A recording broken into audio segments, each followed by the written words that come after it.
너 자신을 알라라고 얘기를 했는데 여기는 아주 구체적으로 모르면서도 아는 척하는 사람들한테 자꾸 너는 아는 게 별로 없다라고 경고를 하니까 결국은 미움을 받아서 원로원 투표를 통해서 결국은 독약을 받게 되었죠. 소크라테스가 악법도 법이다라고 말한 적은 없다고 그래요.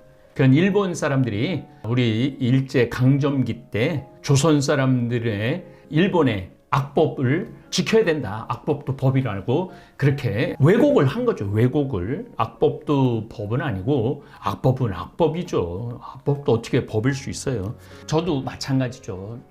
저도 아는 게 별로 없는 인간이에요.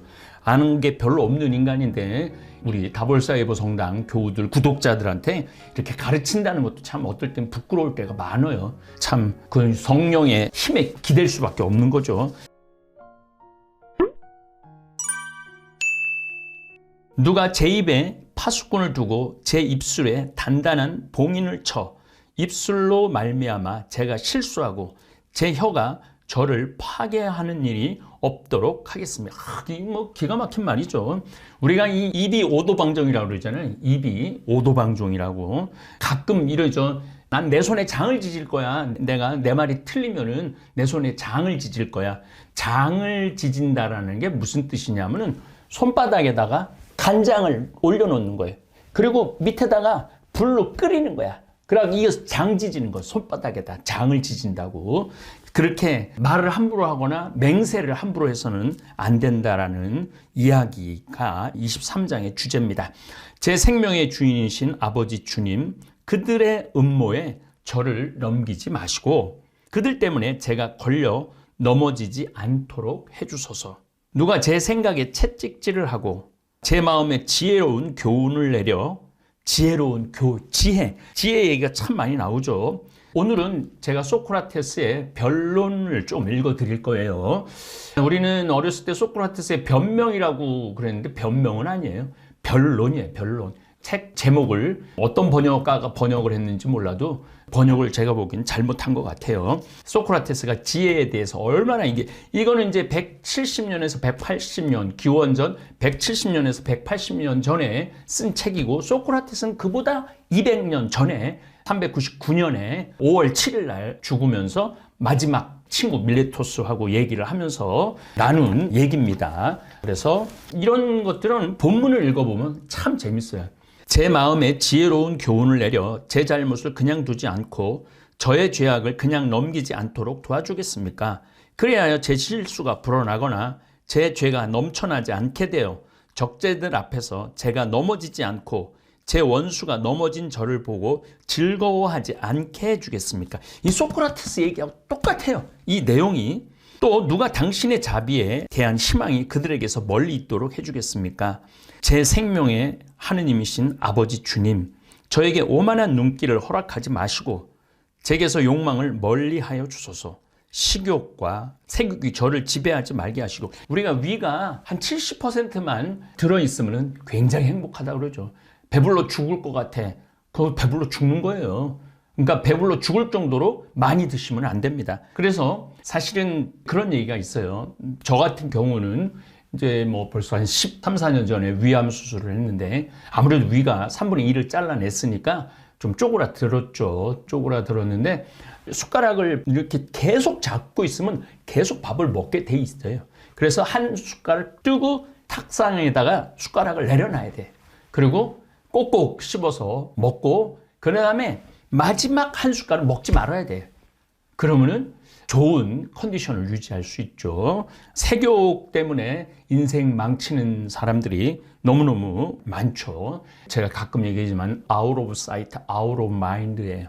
눈에서 멀어지면 마음도 멀어지게 돼 있어요. 그런 걸 자꾸 쫓아다니고 구경하려고 그러고 들여다보려고 그러면은 머릿속에 그런 것밖에 안 들어있는 거예요. 그래서 여러분들도 조금 아름다운 생각, 지혜에 대한 그런 명상을 많이 하시길 바랍니다. 부끄러움을 모르는 욕정에 저를 넘기지 마소서. 자, 소크라테스의 변론을 좀 읽어 드릴게요. 우리는 뭐 너 자신을 알라 그런 얘기 참 많이 듣긴 들었는데 오늘은 이제 제가 본문을 읽어 드리도록 하겠습니다. 3장. 소크라테스는 땅 밑과 하늘의 일을 탐구하여 땅 밑에 그 다음에 하늘의 일을 탐구하여 약한 주장을 강하게 만드는 따위의 부질없는 짓을 하고 또한 남에게도 그것과 같은 것을 가르치기 때문에 범죄자다. 요 좀 전에 읽었던 내용, 그들의 음모에 저를 넘기지 마시고 이런 지혜서 내용 안에 이런 소크라테스의 이런 내용도 어느 정도 포함되어 있다고 생각하시면 됩니다. 아테네 여러분, 내가 그런 명성을 얻고 있는 것은 다만 나에게 일종의 지혜가 있기 때문입니다. 집에서는 기원전 180년경에 쓰여졌다고 그러고 소크라테스는 기원전 399년 5월 7일 70세 나이로 세상을 떠나죠. 그런데 이 200년 전에 벌써 지혜에 대한 얘기가 나오는 거예요. 왜 그러냐면 내가 가지고 있는 지혜란 아마 그런 지혜뿐일지도 모르기 때문입니다. 그러나 방금 내가 말한 사람들은 뭔가 인간 이상의 지혜라도 가지고 있는 지혜로운 사람인지도 모르죠. 아니면 무엇이라고 말해야 하는지 나는 모르겠습니다. 왜냐하면 사실 나는 그런 것을 갖지 않았기 때문인데, 소크라테스는 내가 모르는 거를 알고 있다는 게 그게 지혜라고 그러는 거죠. 자기의 무지, 저도 마찬가지죠. 저도 아는 게 별로 없는 인간이에요. 아는 게 별로 없는 인간인데 27만 명이나 되는 우리 다볼사이버 성당 교우들, 구독자들한테 이렇게 가르친다는 것도 참 어떨 땐 부끄러울 때가 많아요. 그건 성령의 힘에 기댈 수밖에 없는 거죠. 그런데도 내가 그것을 갖고 있다고 주장하는 사람이 있다면 그는 거짓말을 하고 있고 나를 헐뜯기 위해서 그렇게 말하는 것입니다. 그러니 아테나이 여러분, 아테네 시민 여러분, 비록 내가 무슨 큰 소리를 하는 것처럼 여러분에게 생각되더라도 떠들썩하게 가로막지 말길 바랍니다. 왜냐하면 내가 이제부터 말하는 것은 내 말이 아니라 오히려 그 말은 충분히 믿을 만한 데서 나오고 있다는 것을 여러분에게 분명히 밝혀낼 수 있기 때문입니다. 즉 내게 무슨 지혜가 있다면 그 지혜에 관해서, 그리고 그것이 어떤 지혜인가에 관해서 나는 델포이에 있는 신을 여러분들 앞에 증인으로 세울 것입니다. 난 지혜가 없다는 거예요. 소크라테스는 신탁 얘기를 많이 합니다. 제가 이 집회서를 강의하면서 소크라테스, 플라톤, 아리스토텔레스 얘기를 조금씩 드리려고 마음을 먹고 있었어요. 우리가 철학을 전공을 안 했다 하더라도 이 정도는 읽을 수 있으니까 여러분들도 충분히 소크라테스하고 친구가 될 수 있을 거라고 생각합니다. 왜 그러냐 하면 여러분은 아마 카레이폰을 알고들 있을 것입니다. 그는 젊어서부터 내 친구이며 또 대부분의 여러분에게도 친구여서 한때는 나라 밖으로 망명도 함께 갔었고, 소크라테스는 군인으로도 한번 복역을 하고 전쟁터에도 나갔죠. 또 어려운 일이 있어도 망명도 한번 했고 또 여러분들과 함께 돌아오기도 했던 사람입니다. 그리고 카이레폰이 어떤 사람인지, 그가 무슨 일이든지 얼마나 골똘하는 성질인가를 여러분은 알고 계실 것입니다. 그래서 그는 언젠가 델포이의 신전에 가서 감히 다음과 같은 신탁을 구한 적이 있었습니다. 그러니 내가 이제부터 말하라는 것에 대해서 여러분, 이게 이제 죽기 전날 친구하고 한 얘기예요. 지금 친구한테 뭐 닭 빌린 것도 갚아달라 뭐 이런 얘기 이 안에 다 나오는데, 제가 집에서 하고 소크라테스의 변론하고 이런 연관성이 있다라는 거, 그러니까 구약 시대에 그리스 철학의 영향이 있다라는 거. 그래서 이제 제가 성경 특강 할 때 4대 문명을 얘기했던 이유가 이집트 문명, 메소포타미아 문명, 인더스 문명, 황하 문명, 그 밑으로 이어받은 게 이제 그리스 문명이에요. 그 문명권 안에 유대인은 살고 있었어요. 그래서 그 문명 전체를 이해를 해야만이 구약 성서를 이해할 수 있는 거예요. 그런 걸 전혀 모르고 구약 성서의 글자 그대로만 해석을 하면은 오류에 빠지고 어둠에 빠지고 갈림길에서 헤매는 그런 경우가 많죠. 그래서 우리 다볼사이버 교우들은 지금 굉장히 다양한 방면에서 성서를 이해하는 거죠. 그러지 않으면 예수님께서 모든 인류의 문명을 말씀 한마디 한마디가 다 종합하는 거예요. 그래서 이런 고대 문명을 이해하고 그리스 문명을 이해하고 그리스 철학을 이야기하고 로마 문명을 이해를 하고 난 다음에 구약 성서를 읽고 복음을 읽으면요, 정말로 전기가 찌릿찌릿 오죠. 여러분 방해가 되지 않도록 하기 바랍니다. 즉 그는 나보다 더 지혜 있는 사람이 있는가 없는가를 물었던 것입니다. 그랬더니 거기에 있던 무당은 더 지혜 있는 사람은 아무도 없다고 대답했습니다. 이 일에 관해서는 여기 있는 그의 아우가 여러분에게 증언할 것입니다. 그 자신은 이미 세상을 떠나고 없으니까요. 그 다음에 아주 중요한 문장이 있어서 나는 그 자신이 지혜가 있는 듯이 믿고는 있지만 실은 그렇지가 않다는 것을 밝혀주려고 힘썼던 것입니다. 나는 그 자신이 지혜가 있는 듯이 믿고는 있지만 실은 그렇지가 않다는 것, 이게 변증법, 변증론이라고 그렇게 좀 어렵게 얘기를 하죠. 너 무식한 사람이야. 아니, 근데 그 사람 나는 지혜로운 사람이라고, 나는 척 보면 안다고 이렇게 말하는 거예요. 그러다 보니 나는 그에게서도 거기 있던 많은 사람에게서도 미움을 사게 되었습니다. 너 알지도 못하면서 왜 떠들어? 이렇게 소크라테스가 얘기하니까 기분 나쁘죠. 그러나 나는 그곳을 떠나면서 혼자서 이렇게 생각했습니다. 그 사람보다는 내가 지혜가 있다. 왜냐하면 그 사람도 나도 아마 아름다움이나 선한 것에 관해서는 아무것도 모르는 것 같지만, 자, 여기 이제 아름다움과 선한 얘기가 나와요. 우리 미스 유니버시아, 미스 코리아 할 때 진, 선, 미가 있죠. 그렇죠? 이게 끝판왕이라는 거예요. 진실되고 선하고 아름다운 게. 그래서 우리도 이 세상을 살아가면서 진실되려고 노력해야 되고, 선하게 되려고 노력해야 되고, 아름답게 되려고 노력하면은 뭐 다른 거 다 집어치고 이 진선미만 잘 해도, 물론 예수님의 그 사랑의 계명만 실천을 해도 인생을 그렇게 어둡지 않게 살아갈 수 있죠. 그러나 그 사람은 모르면서도 무엇인가 아는 것처럼 생각하고, 자기가 모르고 있는데도 아는 것처럼 생각한다는 거예요. 아는 척, 잘난 척, 있는 척 하는 거죠. 그와 반대로 나는 아무것도 모르기 때문에, 소크라테스는 자기는 아무것도 모른다는 얘기예요. 공자님도 이 얘기 제가 했다고 여러 번 말씀드렸죠. 나는 죽는 날까지 묻는 것을 두려워하지 않았다. 이렇게 공자님도 얘기를 했어요. 그리고 제자들한테 항상 가르칠 때 네가 알고 있는 게 없다라는 거, 네가 아는 게 별로 없다라는 걸 깨달을 때부터, 그때부터 너는 배움을 시작할 수 있다라고 이야기하죠. 우리 다볼사이버 성경대학 학생들 그 댓글을 이렇게 올리는 걸 보면은 정말로 내가 그동안 너무나 많이 몰랐던 건데 깨달아 가고 있는 것에 대해서 희열을 느낀다고 이렇게 얘기를 하시는 분들이 많더라고요. 나는 모르는 것을 모른다고 생각한다는 바로 그 조그만 점에서 그 사람보다 내가 지혜가 있다고 생각했습니다. 그 사람에게서 나는 그보다 더 지혜롭다고 이름난 또 한 사람에게로 갔었지만 역시 같은 생각을 갖게 되었고, 그리고 거기서도 역시 그 사람에게서만이 아니라 다른 많은 사람들에게서도 미움을 받게 되었던 것입니다. 그러니까 한 500명이 사용을 할 거냐 안 할 거냐 투표를 하는데 한 5표 차인가 10표 차로 소크라테스가 사형 선고를 받게 되죠. 그만큼 소크라테스를 미워했던 거예요. 예수님도 유대인 바리사이들, 율법학자들, 사두가이파, 대사제들, 사제들이 예수님을 미워했기 때문에 예수님이 사형 선고를 받은 거예요. 소크라테스도 똑같은 거예요. 소크라테스도 그런 입장에서 결국은 독약을 마시고 세상을 떠나게 되죠. 재밌죠, 여러분들? 그 후에도 오늘날까지 이곳저곳 찾아다녀 보았는데 남의 미움을 사고 있다는 것을 알고서 괴롭기도 하고 걱정도 되었지만, 그러면서도 신의 일은 가장 소중히 여기지 않으면 안 된다고 생각했습니다.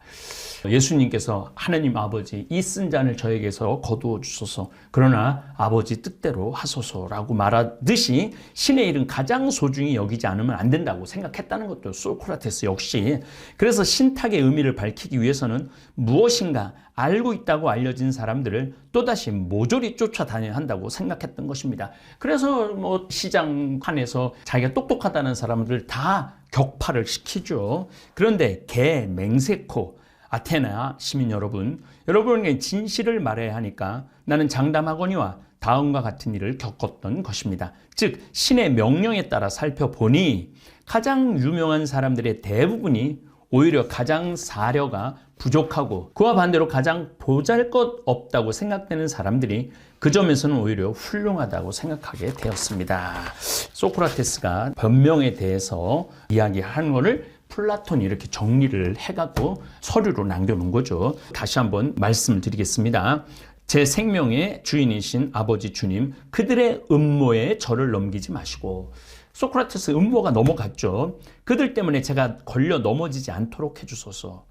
누가 제 생각에 채찍질을 하고 제 마음에 지혜로운 교훈을 내려 제 잘못을 그냥 두지 않고 저의 죄악을 그냥 넘기지 않도록 도와주겠습니까? 그리하여 제 실수가 불어나거나 제 죄가 넘쳐나지 않게 되어 적대자들 앞에서 제가 넘어지지 않고 제 원수가 넘어진 저를 보고 즐거워하지 않게 해주겠습니까? 그래서 여러분들 우리가 이렇게 이런 서로 간에 그래서 사실은 부처님 말씀이나 소크라테스 말이나 또 공자님 말이나 뭐 거기에 종합하신 분은 예수님이라고 저는 생각해요. 또 예수님이 맨 마지막에 오신 분이에요. 부처님이 첫 번째로 오셨고 그 다음에 공자님, 그 다음에 소크라테스, 그 다음에 예수님이 이렇게 와갖고 인류 문명 안에 예수님에 와서 어떤 인간의 모든 것들이 완성을 예수님이 이뤄놓고 가셨죠. 너 자신을 알라라고 얘기를 했는데 여기는 아주 구체적으로 모르면서도 아는 척하는 사람들한테 자꾸 너는 아는 게 별로 없다라고 경고를 하니까 결국은 미움을 받아서 원로원 투표를 통해서 결국은 독약을 받게 되었죠. 소크라테스가 악법도 법이다라고 말한 적은 없다고 그래요. 그건 일본 사람들이 우리 일제 강점기 때 조선 사람들의 일본의 악법을 지켜야 된다. 악법도 법이라고 그렇게 왜곡을 한 거죠. 왜곡을. 악법도 법은 아니고 악법은 악법이죠. 악법도 어떻게 법일 수 있어요. 맹세에 대한 가르침 23장 7절입니다. 얘들아 말에 대한 훈계를 들어라. 그것을 따르는 이는 결코 실수하지 않으리라.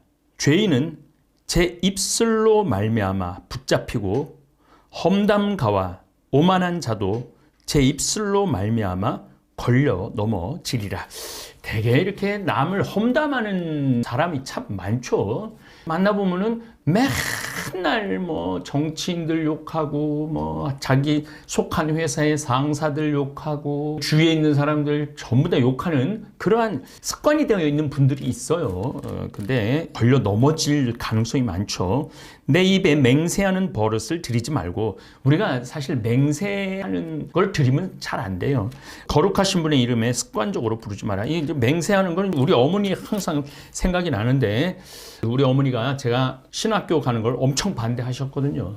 신학교 엄청 반대를 하셔갖고 세상 떠난 김순겸 사도 요한 요양성교회 신부가 나하고 같이 신학교를 들어갔는데 어머니도 언젠가는 성당에 나올 거라고 고등학교 2학년인가 3학년 때 그렇게 얘기를 하고 우리 집에서 쫓겨났어요. 같이 신학교 간다고. 그때 어머니가 저한테 그랬어요. 내가 성당을 나가면 10손가락에 장을 지진다고. 그런데 신학교 하여튼 들어가고 1년 동안은 뭐 집에도 못 들어갔죠. 1년 동안 집에도 못 들어가고 누나네 집에서 지내고 그랬는데 2학년 여름방학인지 겨울방학에 왔는데 어머니가 세례를 받으셨더라고요. 저도 모르게 교리반에 나가갖고 교리를 받았어요. 내가 어머니를 꼭 끌어안고 어머니가 좀 자그마하시거든요. 장지지로 가자고. 지난 시간에도 얘기했지만 여기다가 간장을 올려놓고 조선시대도 간장을 끓였어요. 불로 장을 지지는 거지. 그래서 어머니를 부엌에 가고 가스불에 장지지자고 어머니가 한 약속 그런 생각이 나요. 끊임없이 문초를 당하는 종이 상처가 가시지 않듯 언제나 그분의 이름을 부르며 맹세하는 자도 결코 죄악에서 깨끗해지지 못하리라. 이거 많이 듣지 않았어요? 언제나 그분의 이름을 부르며 맹세하는 자도 결코 죄악에서 깨끗해지지 못하리라. 맹세를 많이 하는 사람은 범법으로 가득 차고 맹세 많이 하는 사람들은 범법으로 가득 찬다라는 거예요. 징벌의 채찍이 그 집에 떠나지 않으리라. 그가 맹세를 어기면 죄악이 그와 함께 머물고 분별 없이 맹세를 하면 죄가 갑줄로 무거워지리라. 그가 헛맹세를 하면 의롭게 되지 못하리니 그의 집이 온갖 재앙으로 가득 찰 것이기 때문이다. 자, 맹세에 대한 이야기 많이 들었는데 예수님이 마태오복음 5장 산상설교를 하면서 33절에 이런 말씀을 하세요. 거짓 맹세를 해서는 안 된다. 내가 맹세한 대로 주님께 해드려라 하고 옛사람들에게 이르신 말씀을 너희는 또 들었다. 그러나 나는 너희에게 말한다. 아예 맹세하지 마라. 하늘을 두고도 맹세하지 말아라. 하느님의 옥자이기 때문이다. 땅을 두고도 맹세하지 마라. 그분의 발판이기 때문이다. 예루살렘을 두고도 맹세하지 마라. 위대하신 임금님의 도성이기 때문이다. 내 머리를 두고도 맹세하지 마라. 내가 머리카락 하나라도 희거나 검게 할 수 없기 때문이다. 너희는 말할 때 예 할 것은 예 하고 아니요 할 것은 아니요 라고만 하여라. 그 이상의 것은 악에서 나오는 것이다. 마태복음 5장 33절에서 37절 말씀입니다. 제가 다시 한번 또 짚어서 읽어 드리도록 하겠습니다. 맹세에 대한 가르침. 얘들아, 말에 대한 훈계를 들어라. 그것을 따르는 이는 결코 실수하지 않으리라. 죄인은 제 입술로 말미암아 붙잡히고 험담가와 오만한 자도 제 입술로 말미암아 걸려 넘어지리라. 내 입에서 맹세하는 버릇을 들이지 말고 거룩하신 분의 이름을 습관적으로 부르지 말아라. 끊임없이 문초를 당하는 종이 상처가 가시지 않듯 언제나 그분의 이름을 부르며 맹세하는 자도 결코 죄악에서 깨끗해지지 못하리라. 맹세를 많이 하는 사람은 범법으로 가득 차고 징벌의 채찍이 그 집을 떠나지 않으리라. 그가 맹세를 어기면 죄악이 그와 함께 머물고 분별 없이 맹세를 하면 죄가 갑줄로 무거워지리라. 그가 헛맹세를 하면 의롭게 되지 못하리니 그의 집이 온갖 재앙으로 가득 찰 것이기 때문이다. 그래서 여러분들도 이렇게 맹세하는 일이 자주 있으면 안 돼요. 맹세하는 일이 자주 있으면 그 인생이 얼마나 피곤해요. 그냥 물 흐르듯이 순리대로 따라가면서 사는 그러한 지혜를 우리가 해야 됩니다. 노자의 도덕경을 읽어보면은 한 20페이지, 30페이지 정도밖에 안 돼요. 여러분들도 뒤에 있으면 한번 읽어보시면 굉장히 이해하기 쉽긴 있지만 그 안에 심오한 진리가 들어 있죠. 아주 심오한 진리가 들어 있는데 물 흐르듯이 살으라는 얘기를 합니다. 위에서 물이 흘러 시내로 가고 강으로 가고 바다로 가듯이 또 바위가 있으면 뚫고 지나가지 않고 옆으로 흘러가듯이 그렇게 살으라는 이야기도 있습니다. 상스러운 말. 어떤 언사는 죽음과도 비교할 수 있는데 그것이 야곱의 유산 가운데서는 발견되지 않기를 바란다. 경건한 이들은 그 모든 언사와 거리가 멀어 그들은 죄악에 빠져들지 않으리라. 무식하고 상스러움에 내 입을 길들이지 마라. 죄스러운 말이 거기에 담긴다. 고관들과 자리를 함께할 때는 내 아버지 어머니를 기억하여라. 불가원 불원근. 권력하고는 너무 멀어도 안 되고 너무 가까워도 안 된다는 거예요. 항상 중용으로 살아가라는 그러한 이야기입니다. 그렇지 않으면 그들 앞에서 너 자신을 잊은 채 습관대로 미련하게 굴지도 모른다. 그때에는 차라리 태어나지 않았더라면 하면서 내가 태어난 나를 저주하리라. 상스러운 말을 습관적으로 쓰는 사람은 평생 그 버릇을 고치지 못한다. 맞아요. 여기서 입이 늘 붙어있는 사람. 저도 초등학교 때도 욕을 참 많이 했어요. 중고등학교 때 안 하다가 신학생 때도 안 했는데 신부 때 어느 사이에 나도 모르게 욕을 하더라고요. 제가 신부된 지 한 5년, 7년, 8년, 9년 정도 되면서 내가 이거 미쳤나? 그러면서 습관을 계속 고쳤죠. 교우들 앞에서 생전 욕 안 하죠. 근데 이제 동창 신부들끼리 모여서 놀 때 그때 이제 그냥 욕을 막 하고 그런 아주 나쁜 버릇이 있었는데 이제는 욕 안 한 지가 그야말로 한 20년 넘는 것 같아요. 참 다행이라고 생각을 합니다. 가늠하는 남자. 두 부류의 사람이 죄악을 불어나게 하고 세 번째 분노는 진노를 불러들인다. 타오르는 불꽃처럼 뜨거운 욕정은 다 탈 때까지 꺼지지 않으리라. 이게 욕정이라는 게 참 우리 인간의 가장 큰 숙제 중에 하나죠. 그런데 그 노력하면 어느 정도 제어가 가능을 합니다. 근데 노력하지 않고 자꾸 빠져들면은 깊은 구렁 속으로 빠지는 것 같이 계속 빠져들게 되죠. 제 살부치와 음행을 저지르는 자는 그 불이 그를 태울 때까지 멈추지 않는다. 이게 근친상간 얘기를 하고 있는 겁니다. 음행을 저지르는 자에게는 온갖 음식이 달다. 죽을 때까지 그는 실증 낼 줄 모른다. 간음을 저지르는 남자가 스스로에게 이렇게 말한다. 누가 나를 볼 수 있으랴. 이게 어둠 속에서 이런 일들이 많이 일어나죠. 음행한 일은. 그러나 어둠이 나를 감싸고 사방의 벽이 나를 숨겨주니 아무도 나를 볼 수 없다. 그러니 무엇 때문에 내가 걱정하랴. 그런데 우리 생태마을 이제 직원이 60명에서 오명으로 늘어나는데 제가 그런 얘기를 해요. 여러분들 방에서 벽에다 대고 말해도 내 귀에 들어온다고. 반말은 쥐가 듣고 낱말은 새가 듣는다고. 비밀이 있기가 쉽지 않죠. 지극히 높으신 분께서도 내 죄악들을 기억하지 못하시리라. 하느님이 모를 리가 없죠. 그가 두려워하는 것은 사람들의 눈이다.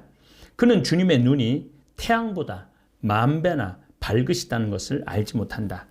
주님의 눈은 사람들의 온갖 행로를 지켜보시고 숨은 구석까지 낱낱이 꿰뚫어 보신다. 자, 여기서는 이제 우리가 구분해야 되는 게 있어요. 음욕, 음탕, 이거와 사랑하고는 굉장히 다릅니다. 정말 사랑할 때는 이 모든 것들이 너무너무 아름답게 되죠. 그러나 사랑하지 않으면서도 성적인 쾌락만을 추구할 때는 정말 온갖 악행이 다 일어나는 거죠. 그래서 사랑이 전제가 돼야 된다는 거예요. 서로 간의 터치라든지 어떤 애정 표현은 사랑이 없으면 안 된다라는 거, 뭐 있을 수 없는 일이죠. 사랑하면서 사랑의 표현으로는 뭐 가능하죠. 물론 또 부부가 있으면서도 다른 여자를 사랑한다고 다른 여자하고 그렇게 하면 그건 안 되죠. 정말 사랑한다면 한쪽을 정리를 하고 이혼하라는 얘기는 아니고 이게 진짜 세교하고 부부하고 남녀 문제처럼 복잡한 게 없는 것 같아요. 태양보다 만 배나 밝으시다는 것을 알지 못한다. 주님의 눈은 사람들의 온갖 행로를 지켜보시고 숨은 구석까지 낱낱이 꿰뚫어 보신다. 만물은 창조되기 전에 이미 그분께 알려졌고 창조가 끝난 후에도 그러하다. 이런 자는 성읍거리에서 벌을 받고 뜻하지 않은 때 덜미를 잡히리라. 저도 항상 이런 부분에 있어서 조심하려고 노력을 굉장히 많이 합니다. 더욱이 요즘처럼 제가 이렇게 아주 중요한 다볼 사이버 성당을 운영하면서 혹시라도 조금이라도 실수할까 노심초사하죠. 왜냐하면 인간은 나약하기 때문에 어느 순간 실수할 수 있습니다. 그래서 항상 주님한테 기도드리고 우리 생태마을에 젊은 아가씨들이 많으니까 혹시라도 스치는 일조차도 조심을 하려고 많이 노력을 합니다. 간음하는 여자, 제 남편을 떠나 다른 남자에게 상속자를 낳은 여자도 마찬가지다. 다른 사람의 자식을 낳는 여자도 마찬가지라는 얘기입니다. 첫째, 그 여자는 지극히 높으신 분의 율법을 어기고, 둘째, 제 남편을 거슬러 죄를 지었으며, 셋째, 음행으로 간통죄를 짓고 다른 남자에게서 자식을 낳았기 때문이다. 이런 여자는 회중 앞에 끌려 나오게 되고 그 벌이 그 여자의 자식들에게 미치리라. 그 여자의 자식들은 뿌리를 내리지 못하고 그 여자의 가지들은 열매를 맺지 못하리라. 그 여자의 기억은 저주로 남게 되고 그 여자의 치욕은 결코 지워지지 않으리라. 저는 이거를 보면서 성모님을 생각하게 되더라고요. 성모님을. 왜냐하면 요셉하고 약혼한 상태, 요셉하고 약혼한 상태인데 16살짜리 처녀가 임신을 하게 됩니다. 성령으로 말미암아 임신을 하게 되죠. 지금도 중학교 3학년 여자아이가 임신을 해갖고 집에 들어와갖고 엄마 나 임신했어. 뭐? 임신을 했다고? 어떤 놈이랑 그랬어? 아니야, 나 남자하고 잔 적이 없어. 성령으로 말미암아 임신한 것 같아. 그거 믿어줄 사람이 얼마나 있을 것 같아요? 없어요. 근데 성모님은 이런 참 기가 막힌 문화 안에서 요셉과 약혼을 해놓은 상태인데도 임신을. 그러니까 요셉 성인도 얼마나 괴로웠겠어요. 손끝도 되지 않았던, 저는 남자를 알지 못한다고 성모님이 얘기를 했는데 요셉은 손끝도 대보지 못했는데 결혼을 하게 되는 요셉도 기가 막히고 성모님도 기가 막히고 예수님도 사실 기가 막히게 태어난 거죠. 어떤 분들은 성모님을 이렇게 존중하지 않는 분들도 있어요. 그러나 거꾸로 생각을 해보면 이 젊은 처녀가 이 어려운 문화 안에서 그 성령에 임신할 거라는 걸 받아들이는 그게 얼마나 어려운 결정이었는가. 다시 한번 간음하는 여자, 제 남편을 떠나 요셉 성인을 떠나 다른 남자에게서 상속자를 낳은 여자도 마찬가지다. 성령으로 말미암은 여긴 다른 남자지만 성모님은 어쨌든 하여튼 요셉 성인하고는 남편한테는 배신을 한 거죠. 첫째, 그 여자는 지극히 높으신 분의 율법을 어기고 율법을 성모님은 어긴 거예요. 둘째, 제 남편을 거스러 죄를 지었으며 셋째, 음행으로 간통죄를 짓고 이건 뭐 누구 100번 변명해도 어쩔 수 없어요. 성모님한테 굴레가 이런 남자에게서 자식을 낳았기 때문이다. 이런 여자는 회중 앞에 끌려 나오게 되고 처녀가 임신을 하면은요 동네 마당에 회당 앞에 끌고 나가요. 그래갖고 누가 제일 먼저 돌을 던지느냐 하면 부모님이 제일 먼저 돌을 던져요. 내가 자식 잘못 키웠다고. 그리고 형제 친척들이 돌을 던지고 그 다음에 동네 사람들이 돌을 던져서 죽이게 돼 있어요. 그게 당시 유대법이었습니다. 이런 여자는 회중 앞에 끌려 나오게 되고 그 벌이 그 여자의 자식들에게 미치리라. 그 여자의 자식들은 뿌리를 내리지 못하고 그 여자의 가지들은 열매를 맺지 못하리라. 그 여자의 기억은 저주로 남게 되고 그 여자의 치욕은 결코 지워지지 않으리라. 더욱이 아들 예수님이 십자가 위에 못 박혀 돌아가셨을 때 성모님은 정말로 마음이 찢어졌을 거예요. 그런 어떤 뭐 하나의 열매, 인류 구원의 역사가 이루어지기 위해서는 그런 엄청난 희생이 뒤따랐다라는 거 우리 다볼사이버 교우들 묵상하면 좋을 것 같아요.